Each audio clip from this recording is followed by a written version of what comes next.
Say welcome tonight, and I'd like to introduce the first speaker tonight, who is going to be the Honorable Robert Tonge, who is going to speak on tourism and related matters. So, Robbie, turn it over to you now. Good evening, everyone.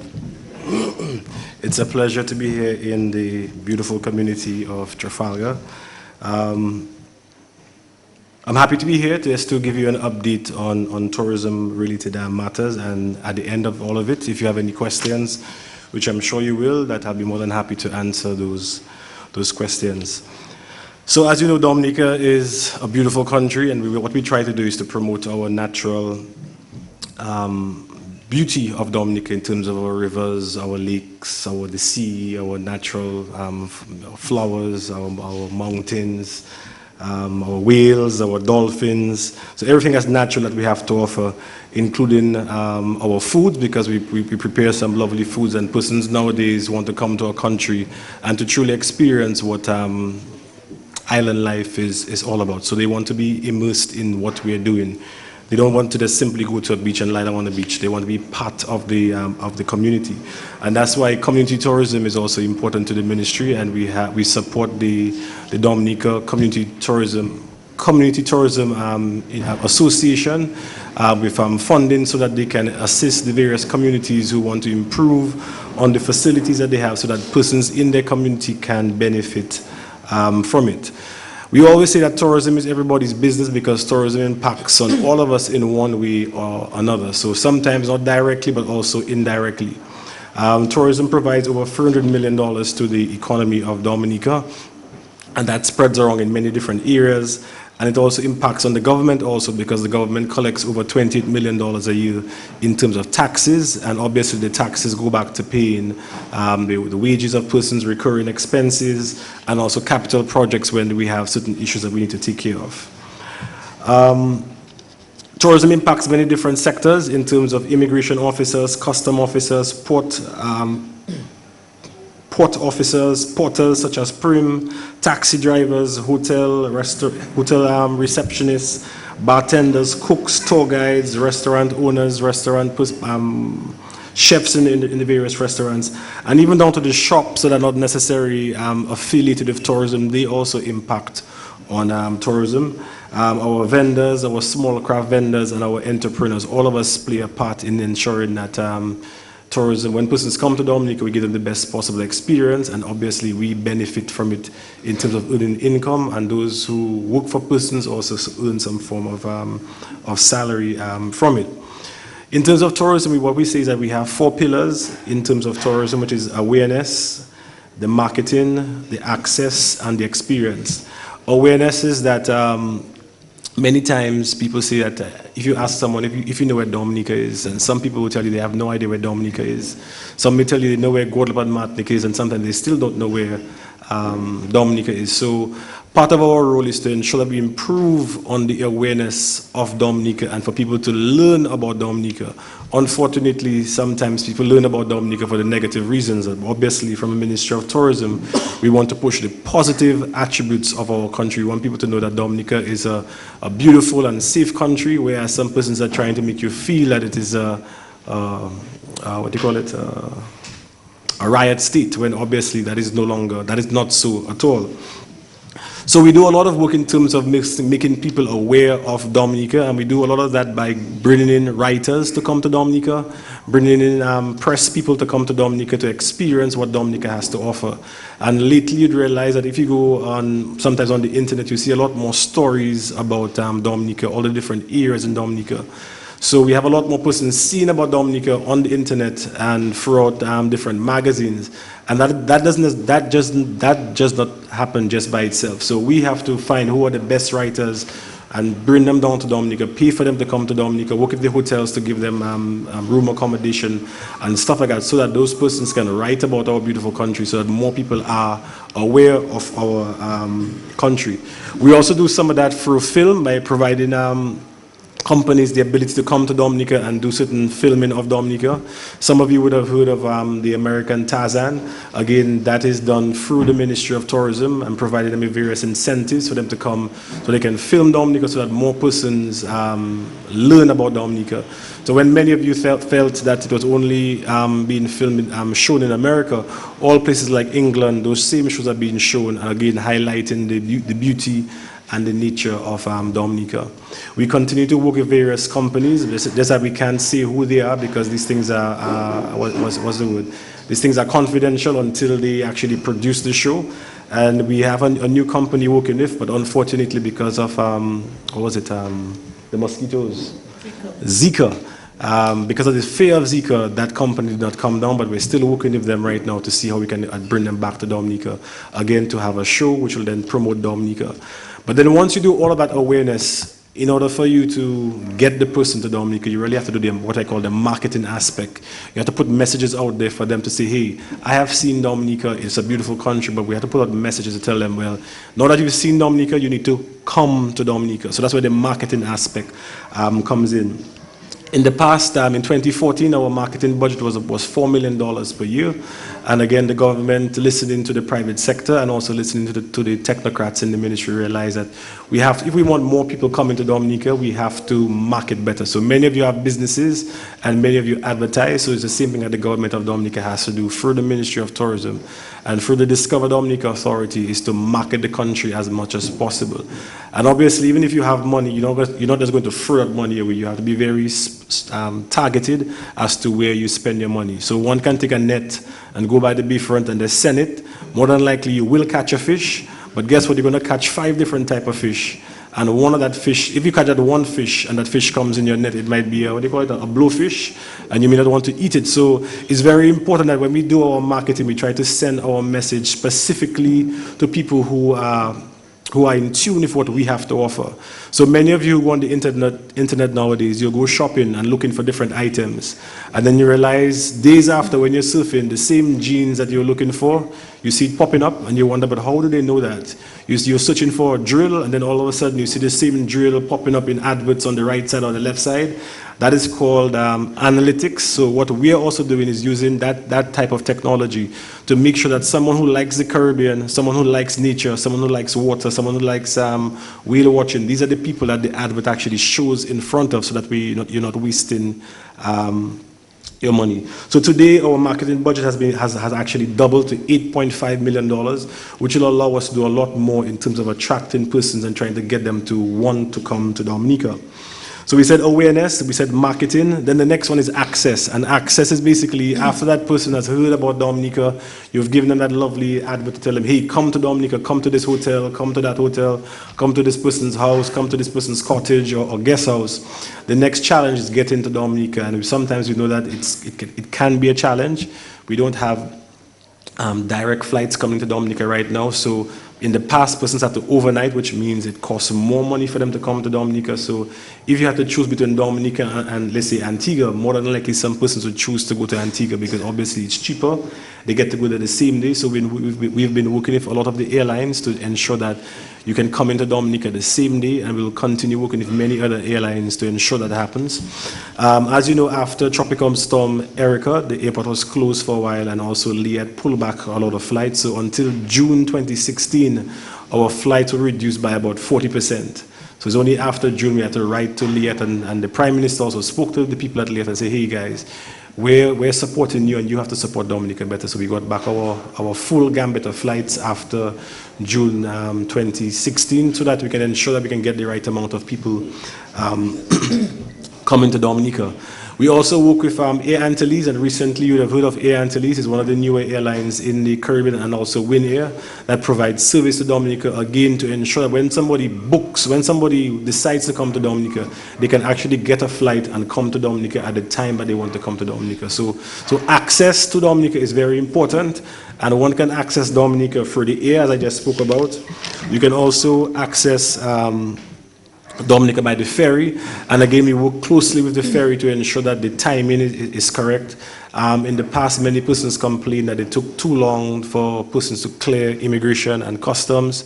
So even when we had the World Creole Music Festival, there was a fear that it would have taken 2 and 3 hours to get persons through the ferry terminal. So we worked a lot with the immigration department, and I'm happy to see that during that time we were able to get 400 people out of the ferry terminal within 1 hour. So it means that it can be done, and the important thing is that when people come to Dominica, you want them to have the best possible experience, because if you're spending 2 hours in a line, it just ruins the experience that you want to have. You want to just come through as quickly as possible. One of the other ways people come to Dominica also on the excursions, and that's the daytime excursions. That has gone down quite a bit, again, because of the issue in terms of the ferry. So we're working with the immigration department so that when persons come as on excursions, they'll be able to just come through as quickly as possible so they can go and shop and go on their tours, again, to spend as much money in Dominica.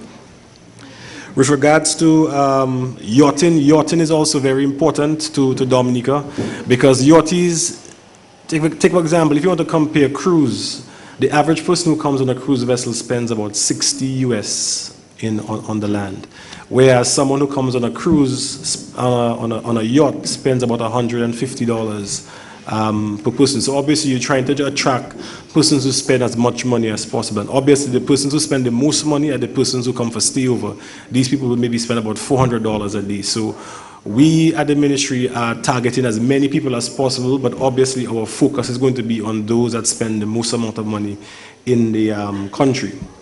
But I know persons in Trafalgar and environs, cruise is very important to them, so we are also very focused in trying to make sure that we bring as many cruise ships back to Dominica. We know in 2009, when we had significant numbers, over 400,000 persons coming on cruise, no, close to 500, Ian? About 500,000 persons come to Dominica. That went all the way back down to about 200,000 people, and we have been working feverishly to bring it back up and ensure that we go to all the different conferences, making sure we're part of the Florida Cruise Association, becoming platinum members, and also listening to the issues that they've been saying to us that have a negative impact on the country and also on our score, because they want to come to Dominica to ensure that they make as much money as possible, and likewise we want them to, when persons come to Dominica, to spend as much money as possible in Dominica. So whenever these things are impacted, obviously they may not want to come to Dominica. So we actually created a suite of what I call 16 interventions, and that is things that we saw where we got low scores, because there's something called the Brea report that the cruise lines do every year. They do a questionnaire and they ask all sorts of questions in terms of is the city clean, are the people friendly, how is security, are the buses clean, are the buses in a good working condition. So they measure every single thing and they give us scores, and our scores were extremely low. One place we got great scores on, and I want to say hats off to the tour guides. In terms of tour guiding, we ranked actually 8 out of 35 countries. So I just want to say thank you to the tour guides who continue to do an excellent job. But if we all can fix all the different issues that we have, we will do a much better job. So I just want to run through quickly some of the 16 things that we worked on. Appeal again was the awareness of the country.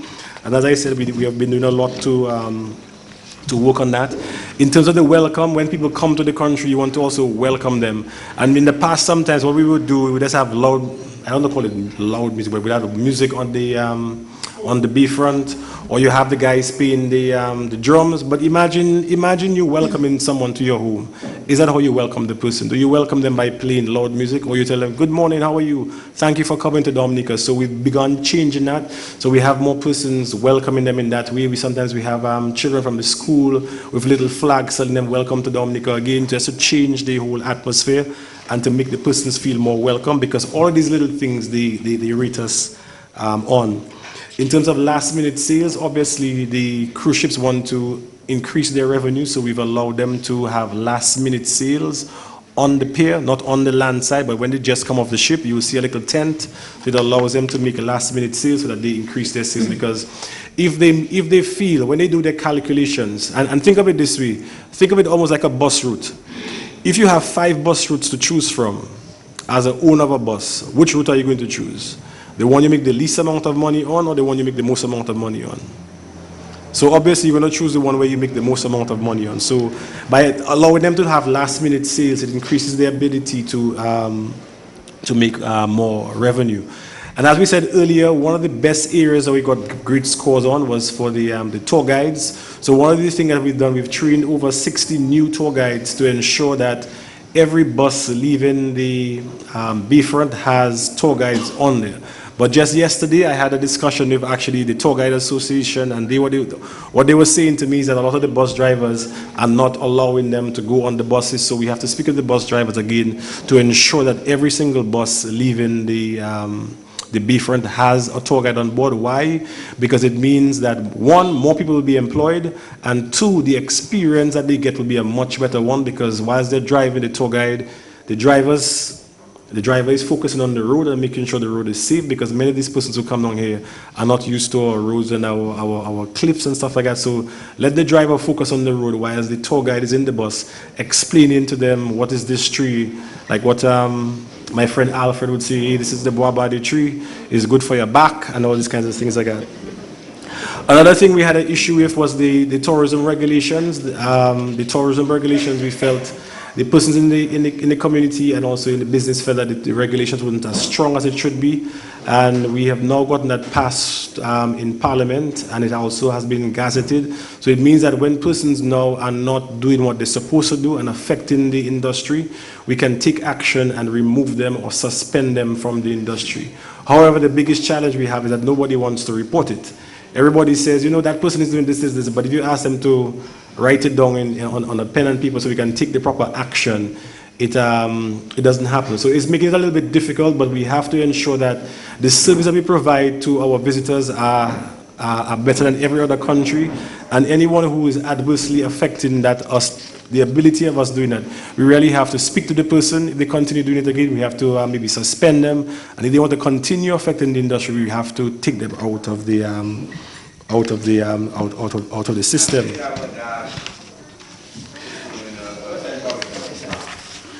One of the other areas that we got low scores on was the cleanliness of the country in certain areas, and also for Roseau. So one of the things that we have done is that we have a cleaning crew that goes out at 5 o'clock in the morning every day, Monday to Sunday, to ensure that the city is clean. They clean the city from 5 in the morning to 9 o'clock, and they also come back out again at 2 o'clock in the afternoon to 4 o'clock.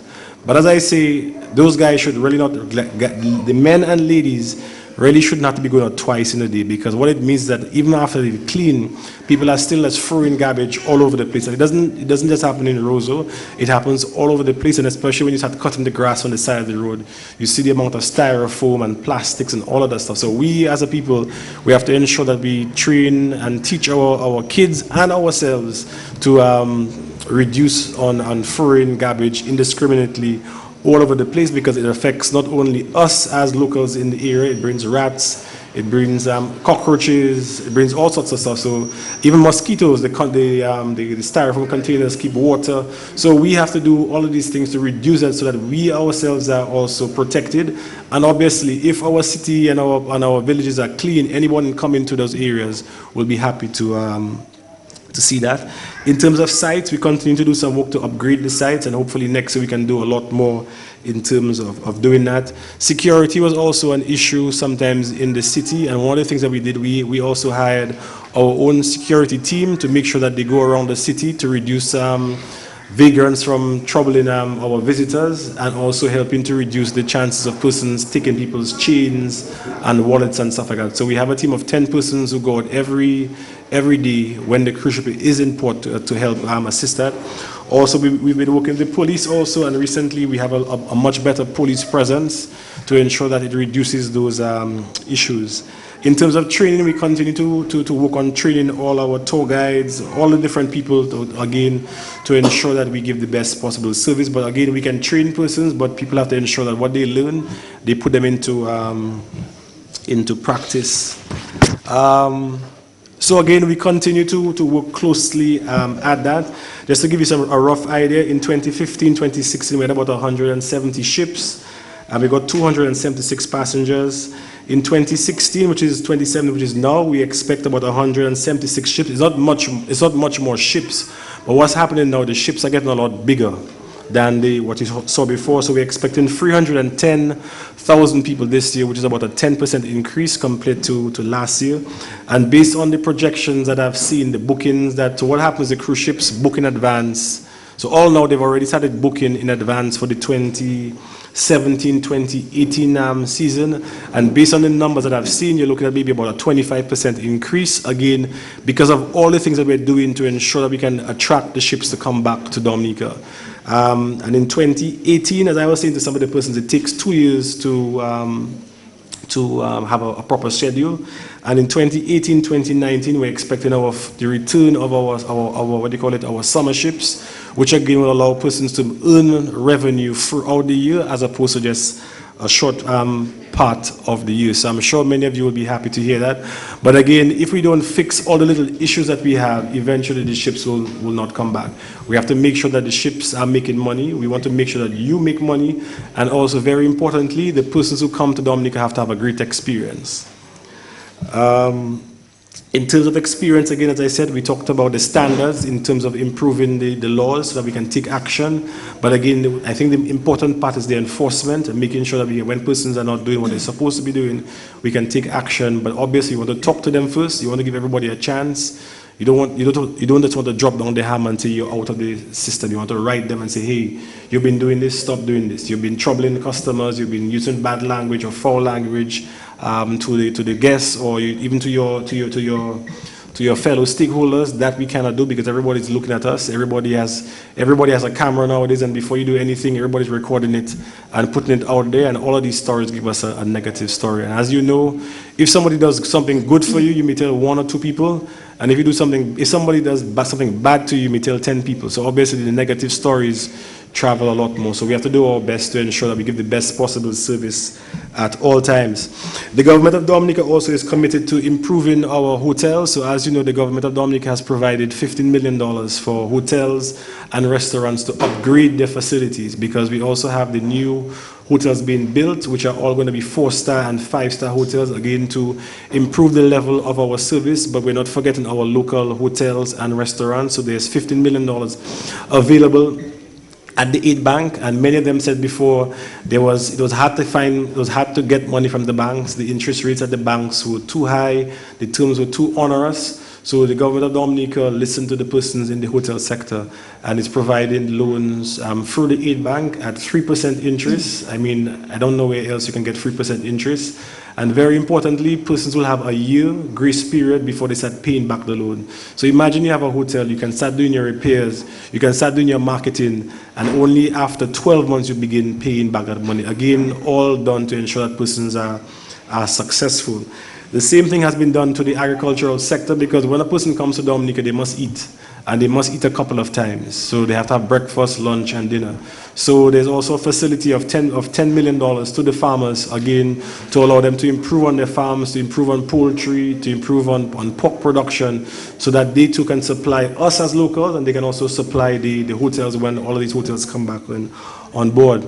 Also, many persons say that sometimes we don't have sufficient entertainment for our people when they come to Dominica. So the government of Dominica has also put a facility for the musicians of $1 million, and that they will also get at 2%. Why? Because many persons who are in the music business, they're very small individuals, and sometimes it's hard to get collateral and stuff like that. So the government of Dominica has made it a lot easier so that they too can capitalize on those opportunities. But the important thing is that these opportunities are there. You have to make sure that you use them wisely so that it can be sustainable, and so that somebody else can get funds at some point in time. And all of these facilities here have been made possible through the proceeds of the Citizen by Investment Program. And I'm sure Honorable Francine Barron will do a lot more explanation of that, and also Mr. Honorable Ian Douglas. So in a nutshell, I would like to wrap up just to say that the government of Dominica, I as the Minister for Tourism and the Discover Dominica Authority, the DFC, which is responsible for the events such as Royal Caribbean Music Festival and also Carnival, we are very much committed to ensuring that we attract as many people to come to Dominica. We want to attract the right of the people to come to Dominica.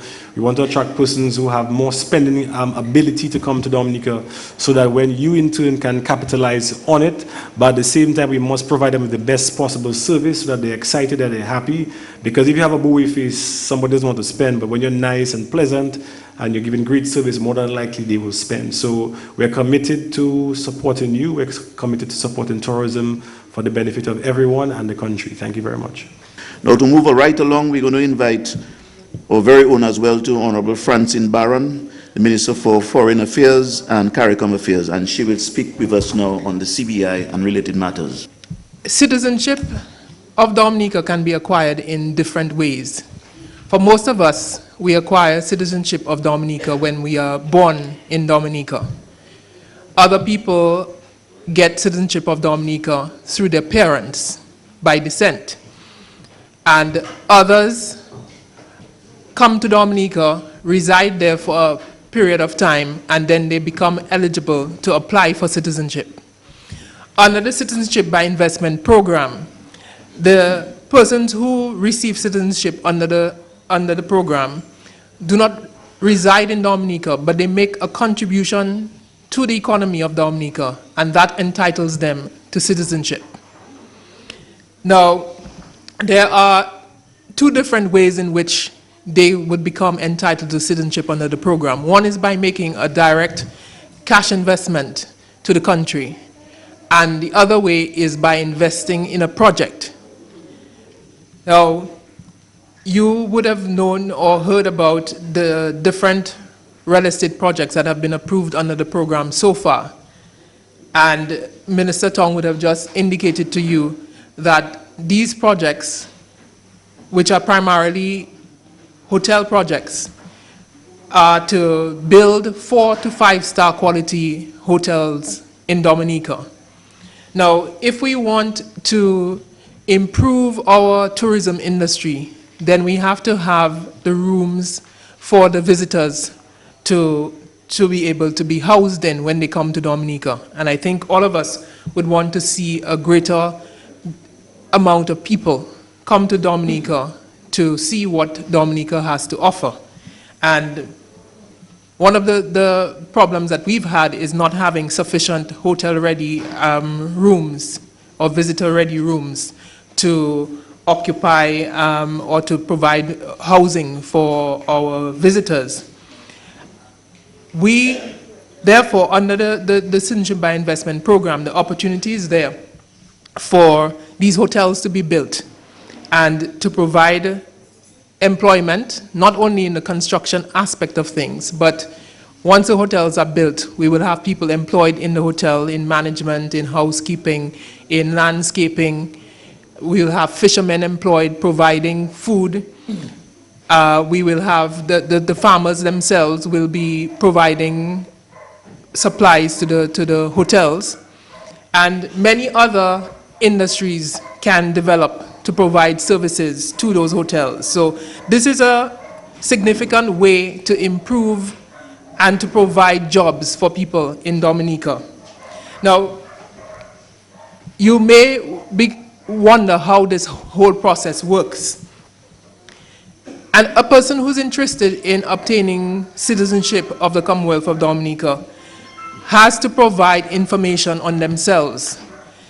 They must go through a due diligence process. There is a disclosure form that they must fill out, which requires them to list a lot of information about themselves, who their parents are, who their brothers and sisters are, where did they go to school, what did they do, what qualifications do they have, to provide proof of those things. Where have they lived, where have they worked, where have they studied, who are their children, who are their associates, where is their financing coming from.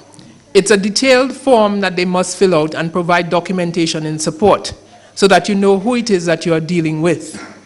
That form, with all of the supporting documentation, has to be submitted to the Citizenship by Investment Unit. Now, in 2014, the government, when we were looking at strengthening the program, created a citizenship by investment unit, which is headed by Ambassador Nanton as coordinator of the program, and he has with him a deputy and senior examiners and examiners, and a corporate officer and administrative staff. Now, this unit is responsible for receiving the applications, the due diligence, the disclosure form that I indicated earlier, and all the supporting documentation.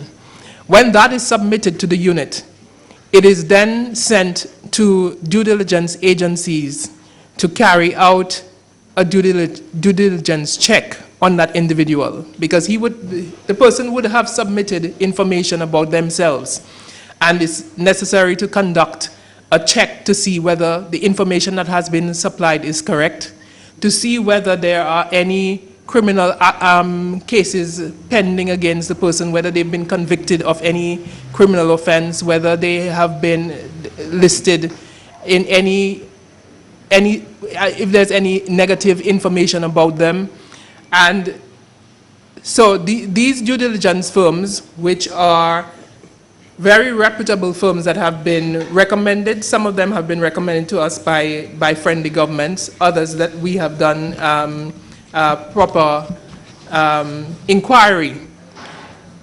These firms are required to do the due diligence. Now, currently we have 4 due diligence firms that carry out the due diligence examinations, and these firms are based in the United Kingdom, the United States, and in Canada. Currently, there are 4 firms that are used to carry out the due diligence investigations. In addition to these firms, a further layer of due diligence is done. So the names of the applicants are submitted to IMPACS, and IMPACS is the Caricom implementing agency for crime and security. And these names are submitted to IMPACS, and they also do a due diligence check on those persons. They have connections with Interpol and other security agencies, so they run it through the system and do the due diligence as well. In addition to that, a further layer is also employed, which is to get friendly governments to run the names through the system. So after this procedure has been gone through and the reports come in, if the report is negative, then that is the end of the matter. The applicant is not accepted. But if, of course, the due diligence reports are okay, then the examiners within the unit will study all of the documentation that has been submitted and see whether everything that is supposed to be supplied has been supplied. If they have any further questions, and those further questions will be asked of the applicant. And after that process has been gone through, then it will be determined whether or not that person should be granted citizenship. And if it is determined that they should be granted citizenship, then they are informed that their application has been approved in principle. At that time, they will be required to make payment of their investment fee. Now, in relation to the cash option under the program, the investment fee is paid directly to the government's account. And the accounts that must be paid into is listed on the government website, so that everybody is clear as to where these funds should in fact go. In relation to the real estate part of the program, which is the persons who are investing in a hotel project, those funds are paid, their investment funds are paid into an escrow account. Currently, the amount that is paid for a project, the required amount under the legislation is US $200,000, and then a fee of $50,000 is paid to government into one of the accounts that I indicated is listed on the website. The US $200,000 that an applicant invests in a particular project goes into an escrow account. Now, you all would recall that under the CBI program, which was administered under the Freedom Party government and the United Workers' Party government as well, there was a project, the Lai River Hotel project, which failed. Now, this government wanted to ensure that any projects under the CBI program would not suffer the same fate as the Lai River Hotel project. So we sought to create a system that would ensure that any funds that are received for the program would be used solely for the development of the project. So any of the funds that come in go into an escrow account, and that escrow account is administered both by the government and the developer. The developer is unable to withdraw funds from the account on their own. They must have the government must sign off on any withdrawals from the account. And the developer would request from the government a withdrawal from the account. When he does so, the government has an independent assessor go to visit the property to see whether the request for payment for work done actually reflects the work that's done on the project. Once the assessor confirms to the government that the work has in fact been done, then a disbursement is made out of the account. Now, this procedure was put in place specifically to ensure that any projects funded under the CBI program actually get built. And so we have created a system which we think will ensure that the funds are used for the development of the project. And so far, it has been going well. And I am sure you all would have seen the pictures. I think GIS would have gone on site recently with the Prime Minister and other ministers of government and taken pictures of and videos of what the work that is going on, for example, on the Range Kapinski site at Portsmouth. Now, significant work is already ongoing there. This was the first program, the first project that was approved under the CBI program. And from all reports, the work is going very well there.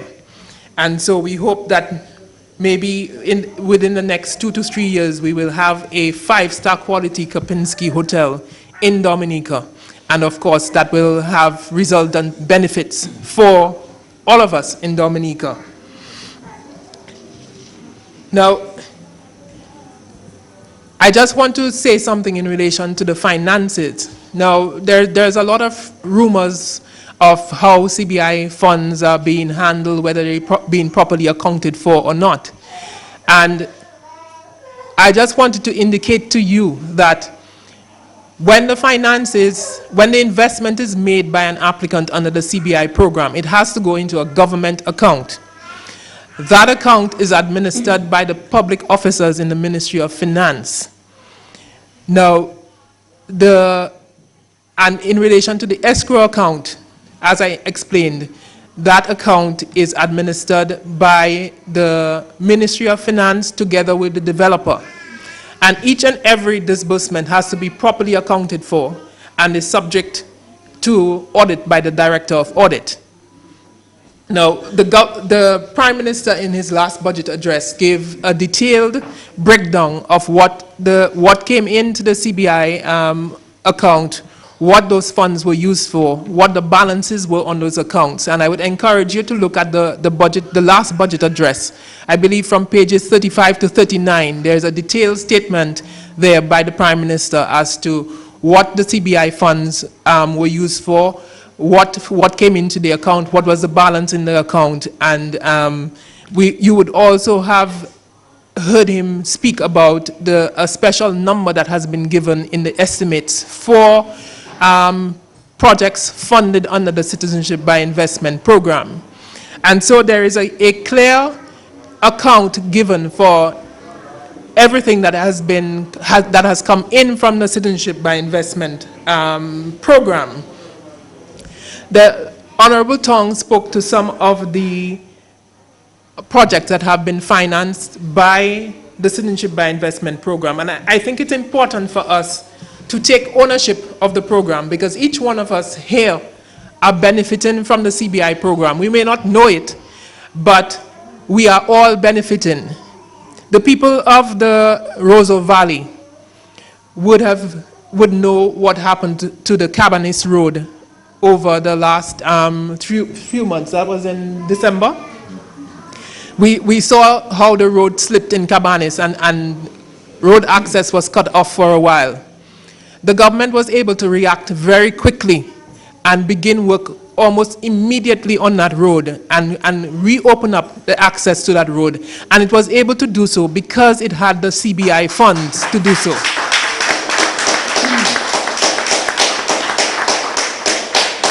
And I think we need to appreciate that it is a difficult and sometimes a long process to get funds to do the things that we want to do. We do not have reserves that we can call on. We do not generally have reserves that we can call on to do the work that needs to be done. And since the 2008 financial crisis, it has been harder and harder to access funding. The CBI funds have given the government a buffer to be able to address in quick time the challenges that we face on a daily basis in Dominica. We have seen what happened with the residents of Silver Lake when their houses burnt in December again. And thanks to the funds from the CBI, government was able to step in very quickly to be able to pay for these people to be housed elsewhere and to begin construction of housing for them.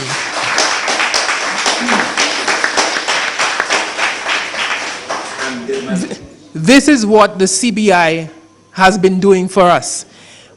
After Tropical Storm Erica, we had a severe challenge. We all know that 90% of our GDP was wiped out in a course of a few hours. And we got assistance, outside assistance, to do the immediate recovery effort.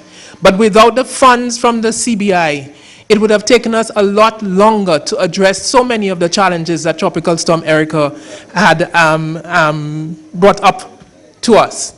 And again, we have in the budget address that I referred to, if you want to go to look at it, you will see how many millions we spent from the CBI funds to address the many challenges that Tropical Storm Erica had thrown at us. The rehabilitation of the Douglas Charles Airport is still ongoing. We have spent about $6.2 million so far on rehabilitating the Douglas Charles Airport, and by the time it's finished, a lot more would have been spent. That work has been made possible by the CBI, because of the CBI funding. I think many of you would have relatives or might be beneficiaries under the National Employment Program. Government has either spent or approved to date $12 million to be spent on the National Employment Program. That program, I'm sure you appreciate the benefit of the program, not only in creating employment, but in training people and improving the skills of our young people. And that $12 million is coming from the CBI program. People say they don't know what is happening with the CBI funds. This is where it's going. It's going towards improving the lives of each and every Dominican in this country. The government approved 2 loan facilities. The Honorable Minister of Tourism just spoke to the funds that had been approved for the tourism industry, the $15 million at 3% interest and with a 1-year grace period. A similar facility was approved for agriculture of $10 million. The Honorable Prime Minister recently announced that another facility will be approved for manufacturers, the manufacturers and agro-processing industry. That again is going to come from the CBI program. He also indicated that he would be looking to see how he can also assist contractors. So this money is being used to benefit each and every one of us. The Cochrane Road rehabilitation, $2 million. The Car Home Feeder Road, $2 million. The Roseau West Bridge is being built with funds from the CBI. The work, the rehousing and the re-establishment of the community of Petit Savan is being done under the CBI program. Now, all of us would know what happened to the Petit Savan community under Tropical Storm Erica. The whole community was displaced, and government has to provide housing for these people who have been displaced. And that housing redevelopment program, which includes the 316 homes being built for the displaced residents of Petit Savan, all of this is being funded under the Citizenship by Investment program. So when we hear the program being attacked, and when we hear things being said about the program that is so untrue, we need to be armed with the facts. We need to understand how important this program is to the lives of each and every one of us. And when we hear those things being said, we need to denounce it. We need to denounce it, because it is not right what is being done in this country today. It is not right.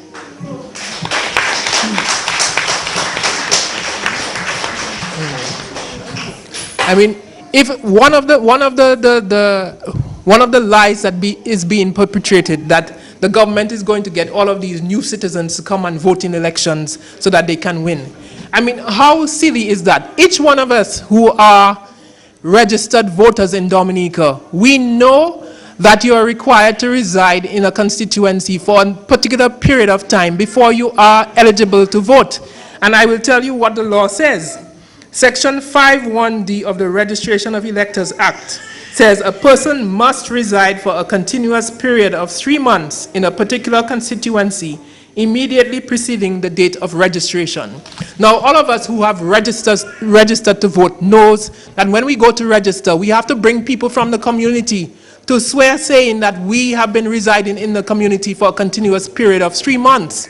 So how is it that people who are not residing here would be brought home by the government to vote? They have to be registered. How can they be registered? They have to be living there for 3 months. Who in Dominica can say that any of the citizens have been resident for a continuous period of 3 months? So when people tell you these things, you have to tell them that they're talking foolishness. You know the law is right there. It is clear. This cannot happen. And we have to stand up and tell these people that they must stop spreading lies about this country.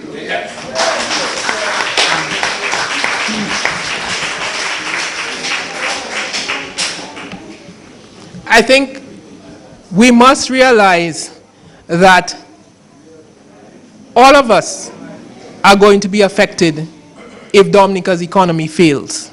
And there is a concerted effort underway for Dominica's economy to fail. And we have to stand up against those things. I'm not going to point any fingers, but when we hear those things being said, we have to ask ourselves a question. Why is that being done?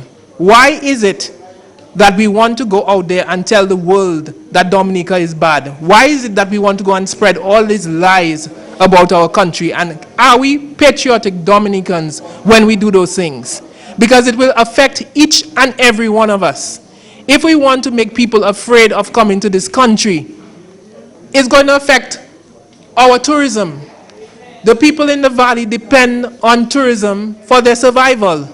When these people go out there and spread these lies about this country and try to destabilize the country and and create confusion in this country, it is affecting each and every one of us, and there is absolutely no justification for it. And we have to tell them that enough is enough. They have to stop it. We will not tolerate it anymore.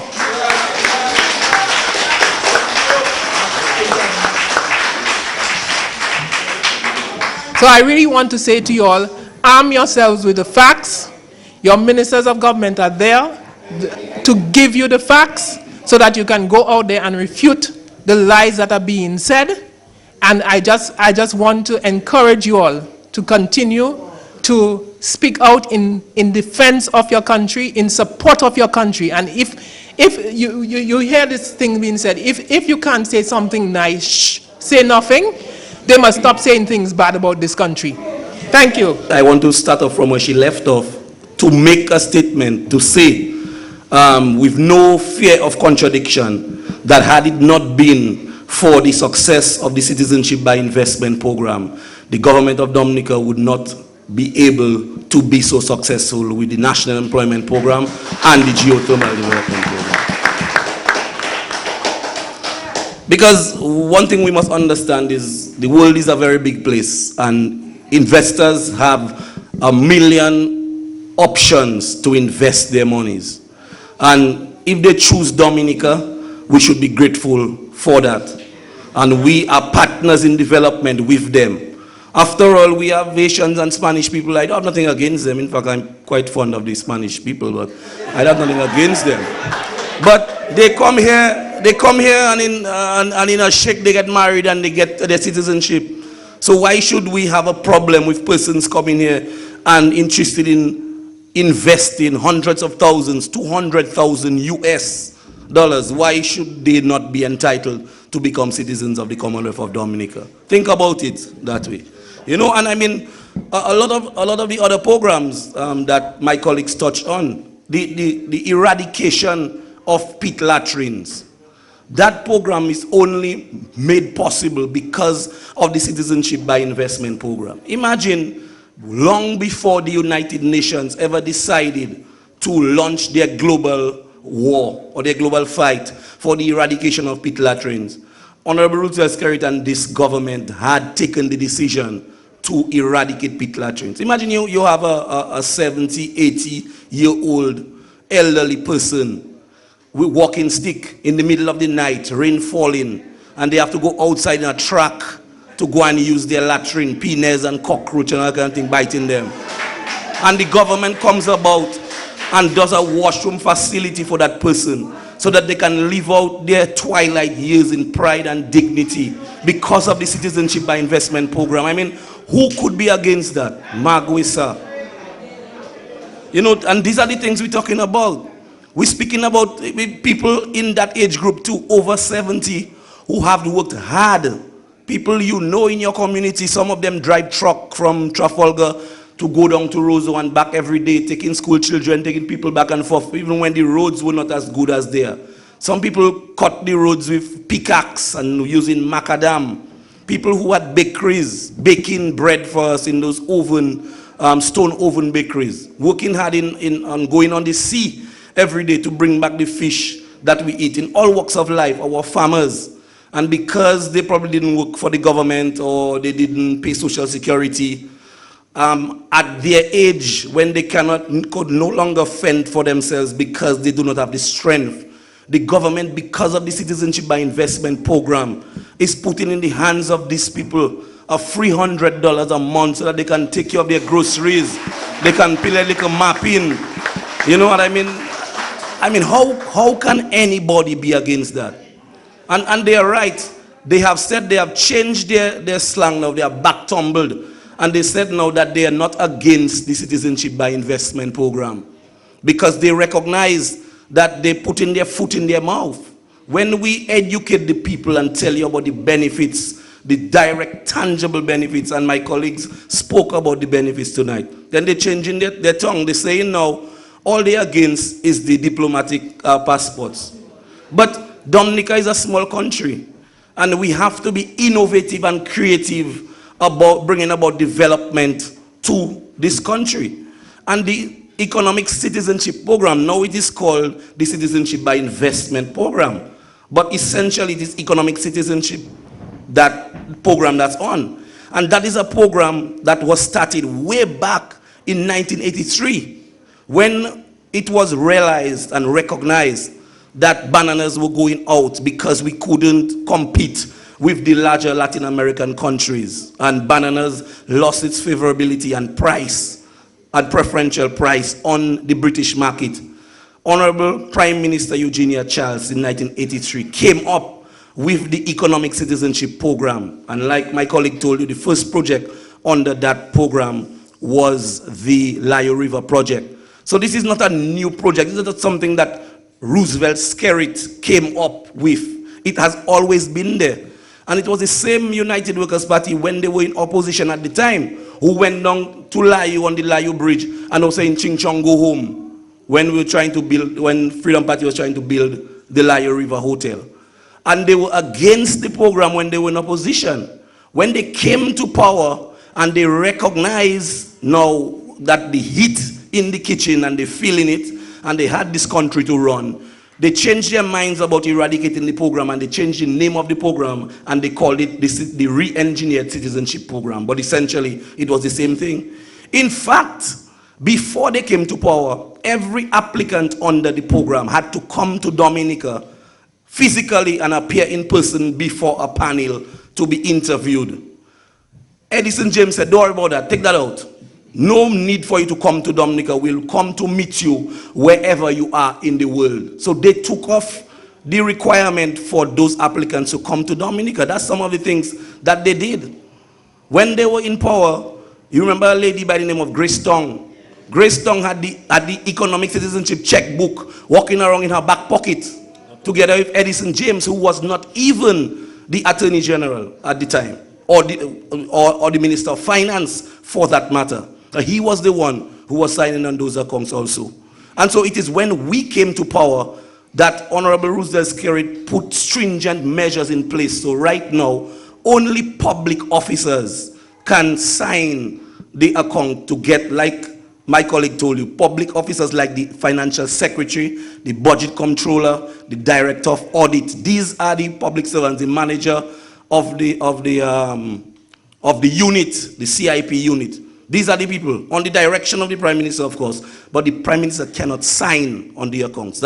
So when you hear rumors about the Prime Minister doing what he wants with the monies in the account, and all of that is just nonsense. And so, like I told you, the National Employment Program right now has 1,866 persons employed.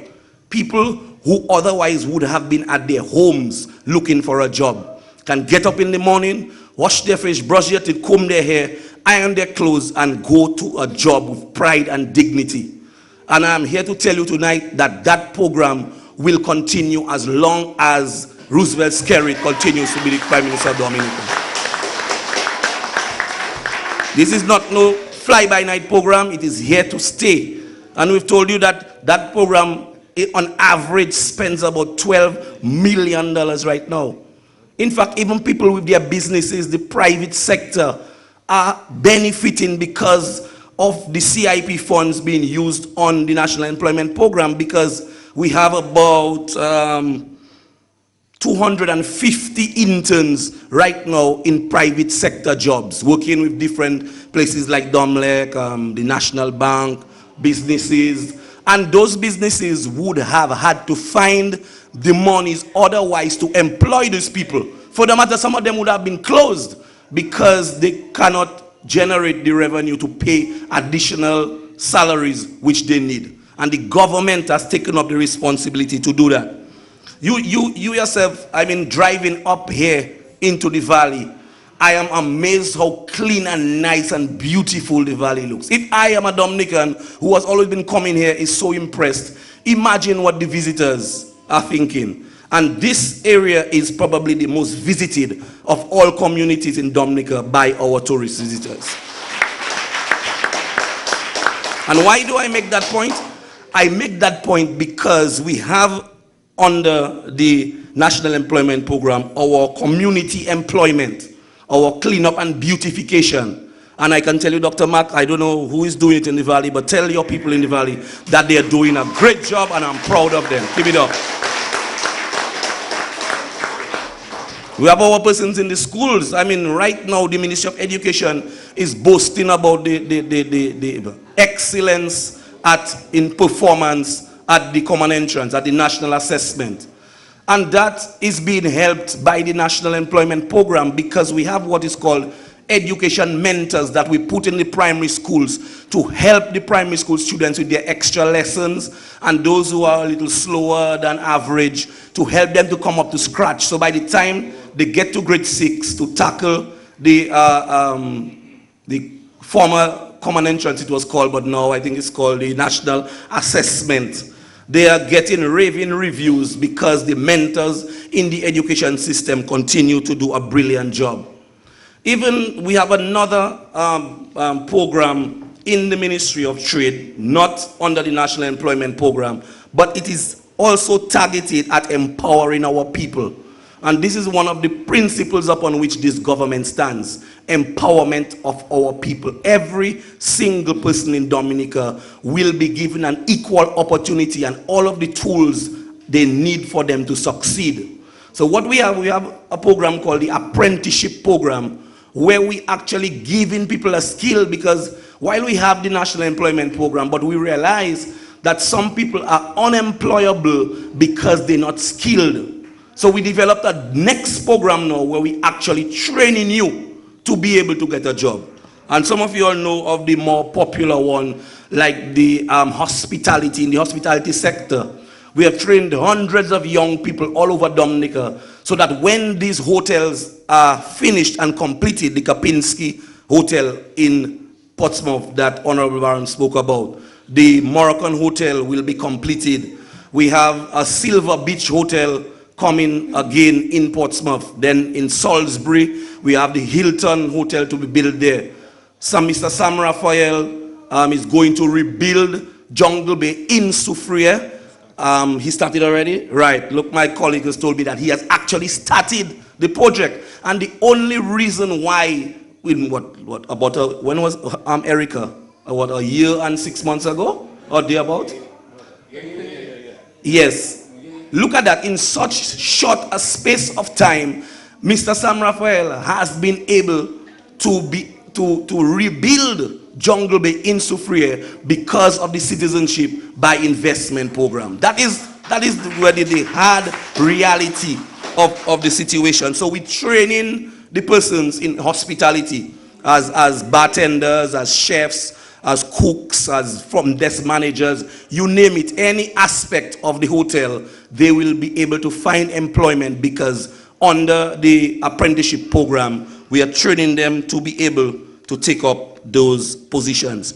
We have another program we run called the garment manufacturing program under the apprenticeship program, where we are actually teaching persons to become not only seamstresses for school uniforms for children and parents who cannot afford, but they're also doing things like drapes and furniture cushions and all of these things, so that when the hotels are ready for their curtains and their tablecloths and anything of that sort, local trained Dominicans will be able to get those jobs. So not only are we using this citizenship by investment program to build those hotels so that persons will be employed in the hotel, but all of the services that will be required, from fresh fruits and vegetables to fish, because we have a program we run in boat making. We did that in St. Joseph, and the guys now are going out on their own right now and making their own boats. They have their own business. We just completed another program in Cassie Bruce, and Cassie Bruce fishing is back. I mean, I saw some pictures just yesterday where fellas catching dough and thing. Something that was, on the downward slide in Cassie Bruce now has been revitalized. All of those things are being made possible because of the citizenship by investment program. Even we have some programs that we run in poultry, because that we have the abattoir right now. So we have about 8 units that we have set up, one in Portsmouth, one in Melvin Hall, one in Grand 4, one in Benz, and a couple of others. And your pal rep has spoken to me about a poultry unit somewhere in the Roseau Valley. I don't know if it's Trafalgar, but one of the places. And that one probably is on the first one on the cards in the new budget, because our money ran out. So as soon as we are replenished, I can tell you, I promise you, Dr. Mark, that you will in fact have your unit set up, so that your young men and women who want to go into poultry production and maybe even pork production to supply those hotels and to supply the abattoir can become trained. So when you are trained, you can go to the small business unit, or you can go to the aid bank where we have put the 10 million for agriculture, and you can get a soft loan at 3%. There's nowhere in the Caribbean you can get those terms. 3% with, I think, a 1-year grace period. About that. So 6 months. So in 6 months, while you generating revenue, you have nothing to pay. So when we hear people criticizing the citizenship by investment program, it is your very lives that they are affecting. And what about our game changer, as we like to call it, which will be established in your backyard right here? I believe we're going to set up the plant in Loda, right? In Loda, a 7-megawatt geothermal plant right next door to you in Loda, with the ultimate hope that we can take off the burden of electricity bills on your back. in the long term. That is the vision we want.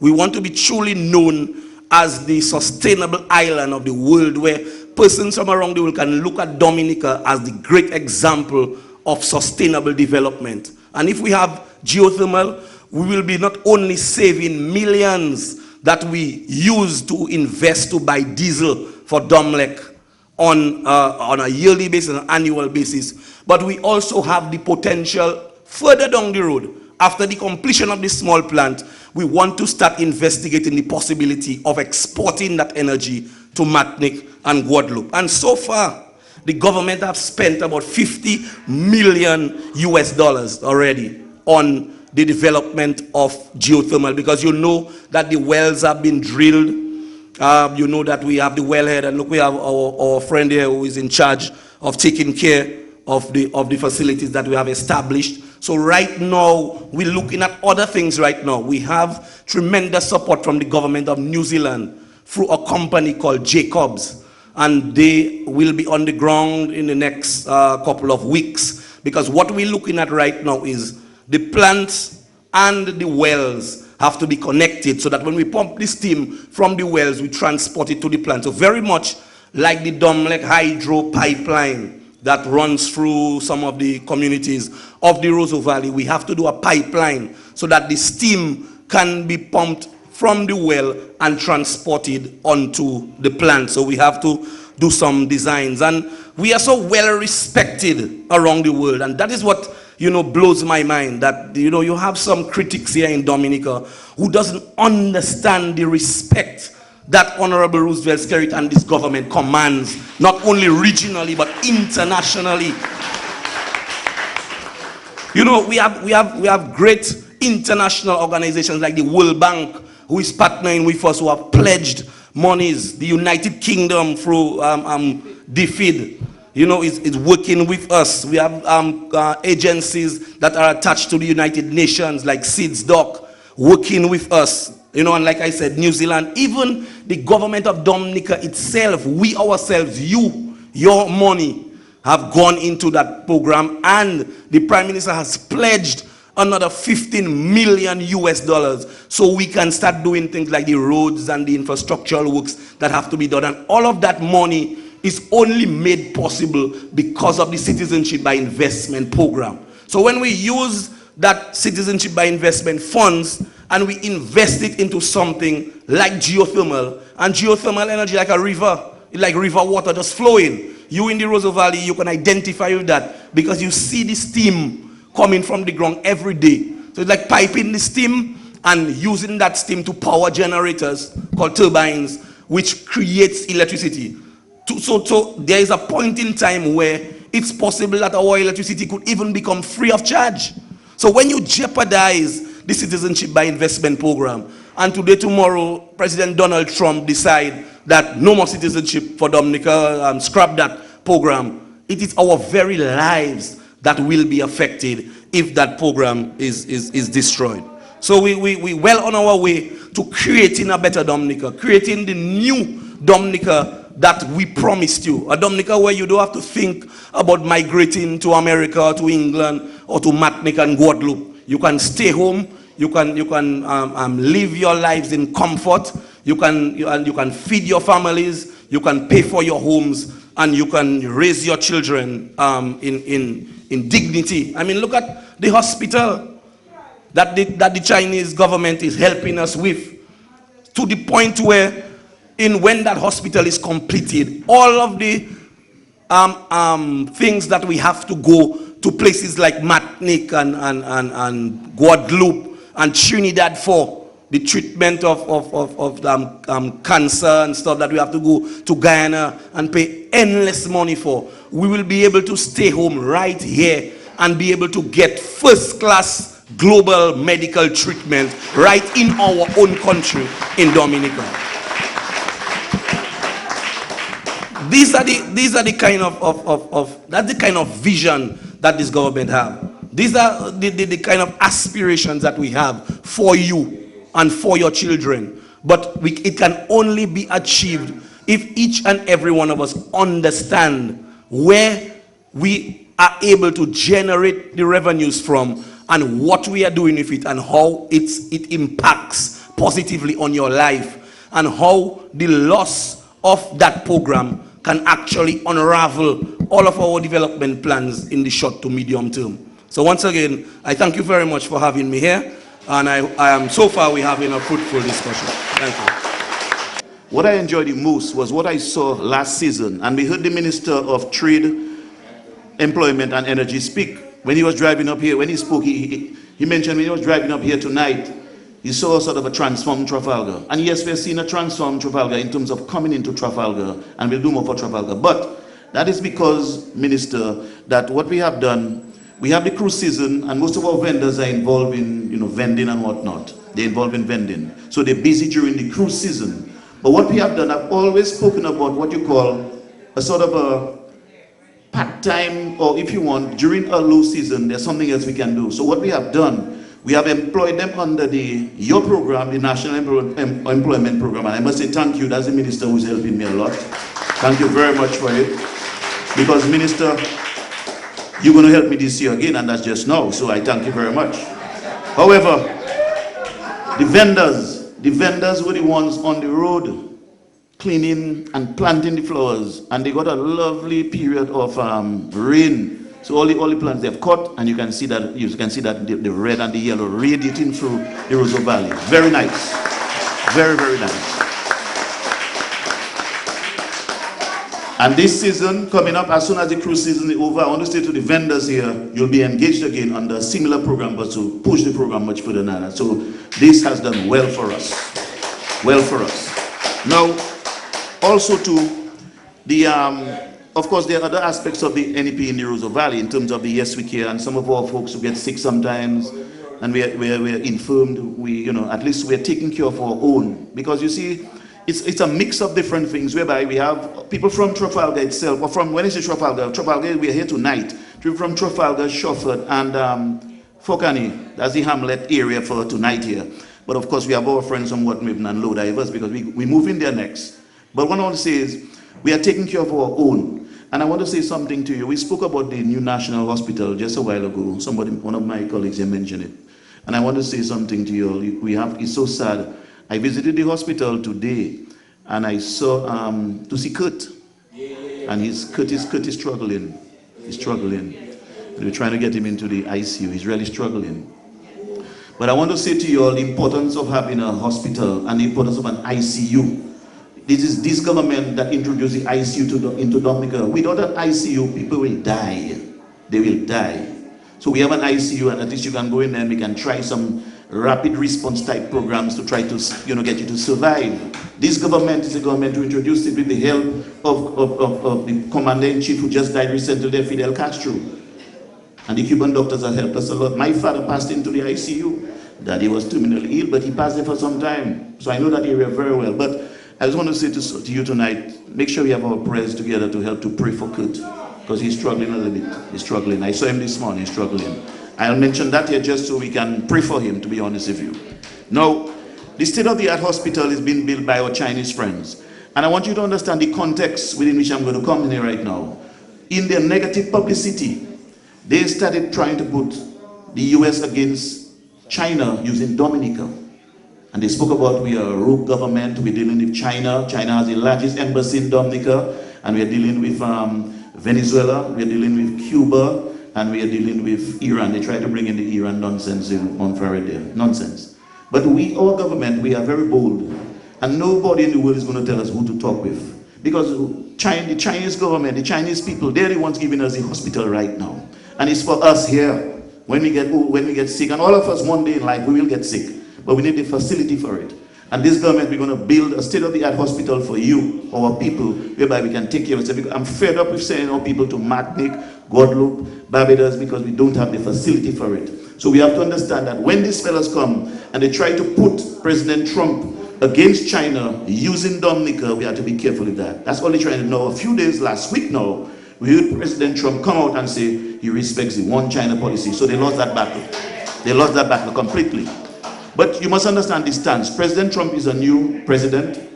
He has his particular style, but you mustn't preempt him. Not because he's evidence, he has a different style. And I have nothing against the President Trump. He has his style, But these fellas here think that they're so important that they can talk this nonsense here. China's a giant. America needs China.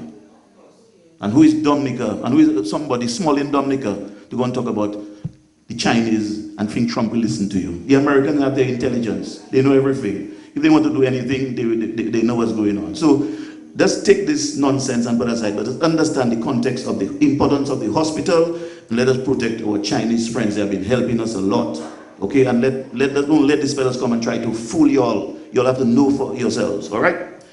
Now, yes, do. Yeah. Now, in terms of let's go to our roads now, because the focus right now is trying to finish the development for the Roseau Valley.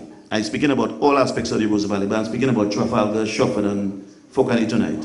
We have just approved quite a bit of money in the cabinet for what you refer to as the secondary roads, like the Lawi, Job up there. Job they call it? Ali Job. There are 2 of them in Shefford. One when we did some work in Shefford already. But there's a loop in Shefford that needs to be completed. It's a dirt road. It's difficult for the people. Very difficult. That one is approved as well too. And in Lower Shefford, there's one there by in the area by past Carlton, Philip going inside. They want to do some work there as well too. And get our people moving. Now there's a second phase coming. Now the Roseau Valley, I hate to say it here, but my colleagues will not sell me out. But the Roseau Valley was probably the second in terms of the amount of money. We did well. And my excuse to the cabinet was, the Roseau Valley is very large. Forget the population, we are large. We have a lot of different hamlets. And we have 3 others making it 8, so we have a lot of roads. And it is number 1 in terms of tourism in Dominica. So we had to put them in place. Now, so Lawi Job, Lawi, well not Lawi, Shefford, 2 down there. We're going to build some roads for you. And there's a talk going around. I want to knock it out right away. Right away. When we have projects implemented through the ministry, I say the Ministry of Housing has a project going on right now down in Lily Valley, versus the council. When there's something referred to as the Procurement Act. The Procurement Act, listen to that carefully. The Procurement Act is you must have 3 companies or 3 persons to bid on a project. So you'll have 1 from Roseau, 2 from Trafalgar, or 3 from Trafalgar. 2 from Trafalgar, they place their bids in the project, and 1 from Roseau. One from, not Roseau, 1 from around the valley, but you know what I mean. He won the bid. I have no say in that. The Procurement Act doesn't give me the authority to go and say, let's give it to Buju or let's give it to Albert, because the act is about transparency. And so this one had nothing to do with it. Though it's in the Lily Valley area. But what I've said to the contractor, make sure you employ people from the valley. And we have a lot of folks employed down there right now. Okay? So I really have no control over a ministry project coming through whereby you need 3 different companies to bid on it. And I can say to them, let's choose Mr. because he's my friend. That's not how it's done. Now, those under the council, when we put money in a council, and you must commend the Trafalgar, Shefford, Focani Village Council. It is the best council in Dominica.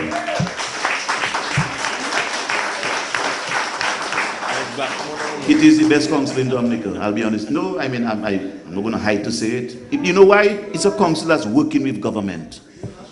It works with government. And you'd be foolish as a council not to work with the ruling government. What is an opposition council then?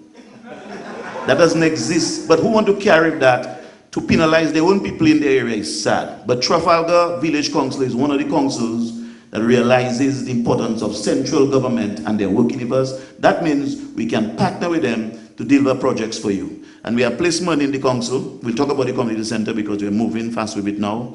And we'll speak about the apartment buildings. What we're going to do, and we have money for the pit latrines too, we'll speak about that. So the council in Trafalgar, there's quite a bit flowing through them right now, with proper accounting of course, and they're doing a very good job. Because even the NEP, the entire NEP program, most of them through the Trafalgar Council. Peace and love, it's working for us, it's working for our people. And this is a partnership between the both. Yeah.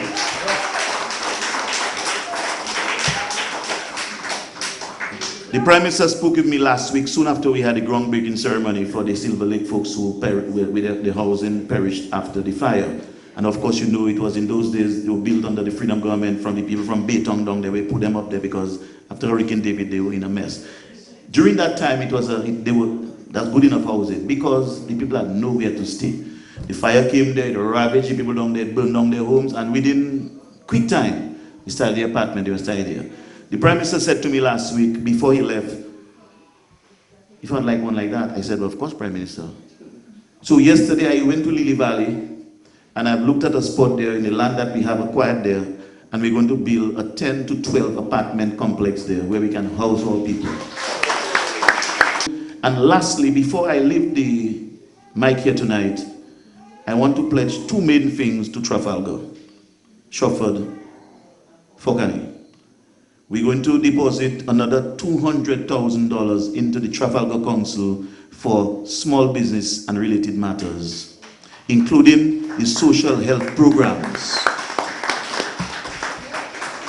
And coupled with that, we're going to deposit another $200,000 for housing matters, to address housing matters. So, as soon as the Minister of Finance returns to the country, we'll make arrangements to deposit into the Trafalgar Council another $400,000, which is just $100,000 short of $500,000. And that is about to help all of you here. Because I'll tell you something, sometimes a lot of us here, we have our little issues, sometimes health issues, we have our pride. You want to go and expose yourself to people and say, well, you know, I have a problem, but I feel in a way to go and ask.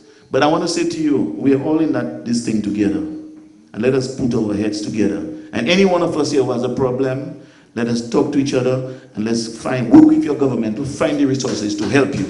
Because the next move for us, and it has always been our move, is to focus on the people. You are the ones who benefit because you are the ones to protect your system and the programs run by the government. So with these few words, I want to say thank you for listening to us here tonight. Thank you for listening.